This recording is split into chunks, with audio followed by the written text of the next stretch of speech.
Tas ļauj saprast to, ka viņi mājās nevar līdz galam uzticēties. Ko nozīmē tev attiecības skolā? Par bērnu parunājam, par skolniekiem. Tur ir tā lieta, ka tie, kas ienāk manā kabinetā, viņiem ir tāda, es viņiem mēģinu iedvest to pārliecību, ka tas, kas tur tiek runāts, tas paliek tikai starp mums. Lielā mērā tas tā arī ir. Es ceru, ka kolēģi man nenodod tad, kad tas tā nenotiek, kad man ir jāpasaka viņiem kaut kas vairāk, jo tad tas vienkārši zaudētu uzticību no tiem bērniem. Bet mums izveidojās tādas, es teiktu, reizēm pat labākas attiecības, es pieļauju, kā viņiem ir mājās.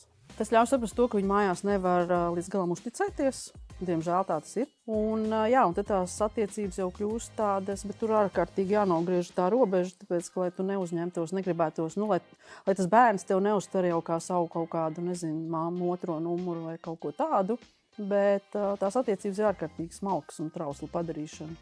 Vismaz manā darbā, teiksim tā. Jo, tur tev ir it kā jābūt čomam, tev ir it kā jābūt skolotājam, tev jābūt pieaugušajam, tāpat laikā kaut kādā brīdī tev ir jābūt vienā līmenī ar to mazo cilvēku vai ne tik mazo, un tur ir tāda robeža visu laiku, tev jānotur.